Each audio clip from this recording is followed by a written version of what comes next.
Let's Talk Money. Hello and welcome to the first edition of Let's Talk Money. You might be wondering what I'm talking about. The first edition of Let's Talk Money in the new financial year. Yes, FY26 is here, and therefore we thought that it's a good time to start from the very beginning. A very good place to start. Financial planning. Why you need to understand the concept, why you need to spend some time and create the right financial plan for you. I'm, of course, your host and your friend, Surabhi Upadhyay, and today, to get us off to this good flying start, we have with us Kalpesh Ashar, who's a certified financial planner and also a registered investment advisor, and also Prableen Bajpai, who's the founder of FinFix Research and Analytics. Ladies and gentlemen, thank you so much for joining in. And let me start by wishing both of you, as well as all of our viewers, a very happy, new fiscal. May it be a prosperous one, may be a positive one for all of us. So some opening thoughts, and I want to start with sort of experiences because both of you interact with so many people, clients, money management, financial planning. The awareness is definitely increasing that I need to invest, I need to retire rich, all of that. But is the awareness for systematic financial planning, Kalpesh, is that also increasing now? Okay, so first of all, thanks for having me on the show, Surabhi. And I like the new greeting which we've, just coined, which is Happy Financial Year. Yes. So I think that should go with everyone.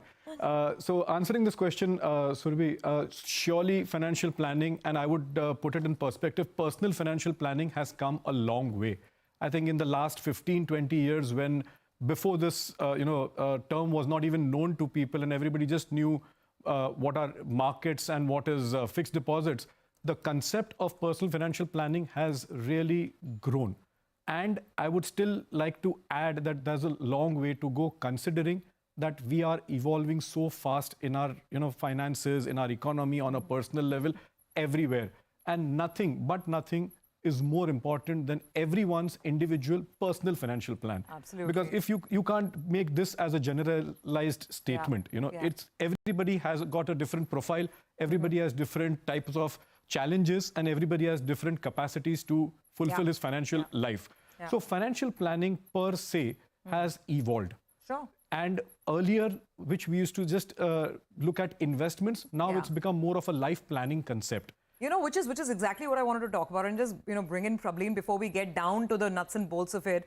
Prableen, because it's very true, even now I see a lot of people around me talking about buying a great mutual fund and you want to be with the best performer. People feel very happy saying, oh, I bought NVIDIA and then it, doubled or trebled. But, why is it important to not sort of be very picky about these one or two aspects of your investments or tax saving? Why is it important to look at it holistically?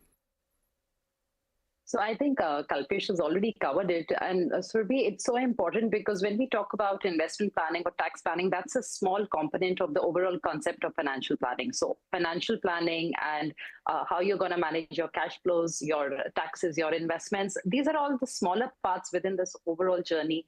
And it starts from you analyzing, how much you're earning and spending. And I think for all of us who keenly watch the budget, we want to know how much the government is getting as revenue, how much it's spending, what is its fiscal deficit, how much are they exceeding their revenue by. I think it all actually implies on to us as well as individuals. So we need to do that at an individual level where we actually need to analyze the same data for ourselves in our lives so that, we as just the way we are expecting the economy to do well based on, strong macroeconomics, our own personal finance has to be strong so that, we have a good, fruitful financial life for ourselves. Okay. So we need to have a financial plan. The question is, how do we get one and how do we build one along with perhaps an advisor?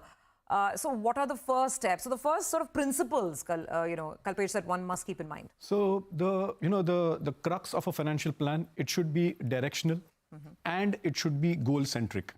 It should be able to help the person achieve his or her financial goals in life. There has to be a purpose, there has to be a motive. So how do we go about doing that? It's very structured, and I would put it simply that it's a way of life. It's just simple common sense. And people normally, what they say is that common sense is not common. And that's why they complicate things. So in financial planning, we have, I would say, the 4 to 5 pillars, which we would like to incorporate in the plan.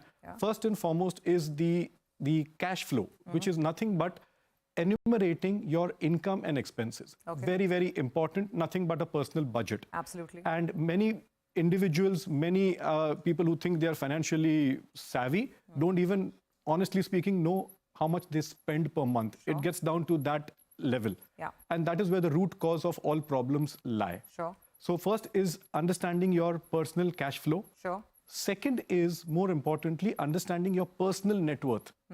And what is the net worth comprising of? It's all the assets which you've built up thus far, minus the liabilities. The liabilities, the loans, Loans. the borrowings. So what do you have in assets? So you have your financial assets, your stocks, your mutual funds, your FDs, your bonds, and you have real estate. You have some investments in commodities, gold, and liabilities. So that could be your different types of loans if a person has taken, and even your credit card outstanding as on date. So that would give you a very pictorial and a numerative what your net worth is. Got it. The third part is basically, I would say, the heart of financial planning, which is understanding your financial goals. Because your income, expenses, and your net worth should be moving towards achieving your financial goals. Yeah, they should be aligned, right? Aligned. Yeah. Because that is where you select the right product to achieve your financial goals. And that could be different for each and every individual according to his life stage, according to his own perceptions and his shortcomings. So everything can't be hunky-dory, but for most of the people, if they give themselves a certain financial goal, say for example, a short-term goal, medium-term goal, and a long-term goal, we can, as planners and advisors, channelize the right instruments and the products which help them achieve to the goals. Got that. And obviously the most important last thing is protection. And how do you do that? Through ring fencing your assets or your day-to-day life through the right insurance, because there's a lot of wrong insurance being sold and missold, I would say. So you get the right insurance, adequate insurance, and obviously create a contingency fund for yourself. Because what if you have a event which is not foreseen? So you can combat that without disturbing your financial plan. This is very good. I'm going to recap this. 4 pillars. Make sure that you have your mind wrapped around them. Your cash flow, what is your net worth? Investment linked goal planning. So is it all aligned in one direction or not? And then, of course, insurance and risk mitigation. Extremely important to have that as you start off with your financial plan. So what we're going to do now is, Prableen and Kalpesh, is that we wanted to reach out to our viewers and we wanted to help them at least start off on that journey of creating a financial plan, seeing if their goals and investments are matching or not. So we've got 2 viewers joining us on the show today, and we hope to be able to help them with some advice. Jaya is the first one joining us on the show. Jaya, welcome to Let's Talk Money. Great to have you on. Tell us, how can we help you? Do you have a goal in mind? Yeah, 2 goals. One is for travel to accumulate corpus of 20 lakhs. Another for retirement at the age of 50. Targeted corpus is 18 crores. Oh, okay. So 20 lakh for vacations and 18 crores for travel. Clearly, the travel bug has, bit you quite a bit. But we need some more information as well, Jaya. Tell us a bit about your income levels, if you don't mind us asking. Yeah, like monthly right now, I'm getting around 75K in hand. Okay, so a monthly salary of 75,000. How much are your expenses and how many are fixed expenses? How much are you able to save or invest at the end of it? My fixed expenses are right now about 20K because accommodation is provided by the company for me. So food and other accommodational expenses are about 20K. Okay, that's great. And then with the money that you have left in hand, how much are you already investing? And also your age. 30 and I'm investing 40K per month. Oh, so you're investing 40,000 rupees every month. You're 30 and you have 2 goals in mind. One, build a pot for travel, and then, of course, build a pot for retirement. Got that. Prableen, let me come to you. And I must say, Jaya, compliments to you because you've managed to keep your expenses under check. You're already investing 40,000 rupees, which is a sizable part of your salary every month. So, really compliments to you on that. Prableen, what should she do? Where does she begin? Absolutely amazing, Survey, because more than 50% of her salary is being invested, so which is great. So, and the two goals that she's just listed out actually tells us that how important financial planning is, because I think more and more, many of us want to actually travel, and we do have the retirement as one of our very, very crucial goals. So for Jaya, if she's looking at a corpus of about 18 crores for her retirement 20 years from now, she will require a huge SIP, which is actually about 1,80,000 a month if you're looking at 12% returns on her investments. Now, of course, I think 12% is a realistic estimate here, Surabhi. But if she can step up, then somewhere around 1.3 lakh a month is what is required with a step up of about 5%. The investment that she is doing now, if we just utilize the whole 40 for her retirement corpus, then out of this 40 with a 5% step up can actually give us a corpus of about 5.5 CR in the next 20 years, which is much lesser than what she's expecting.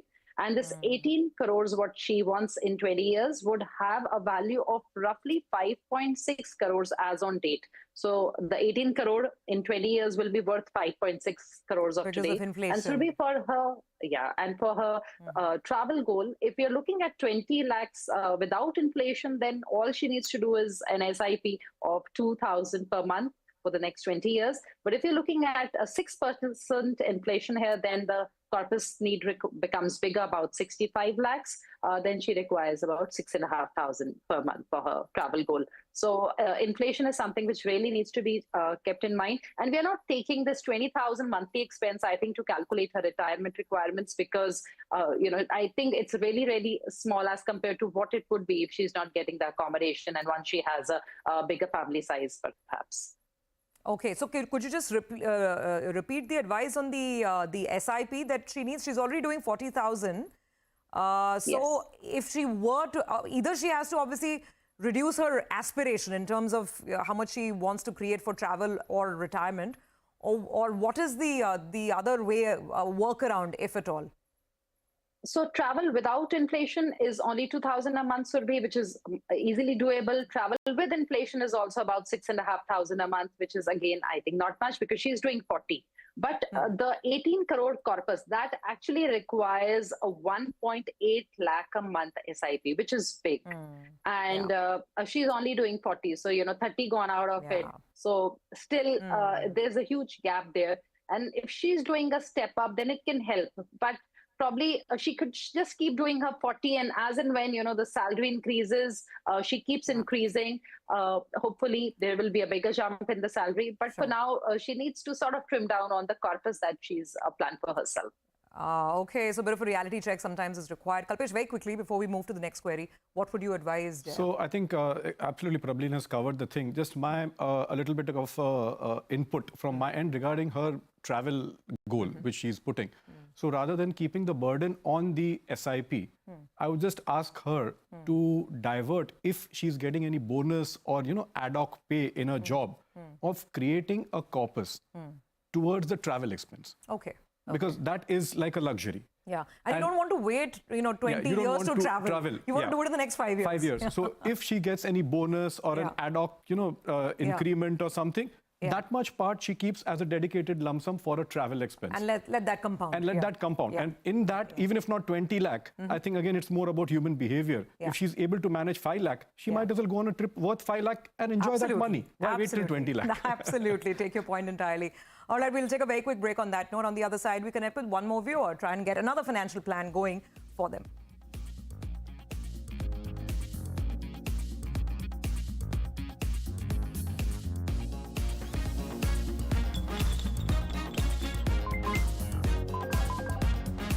Let's talk money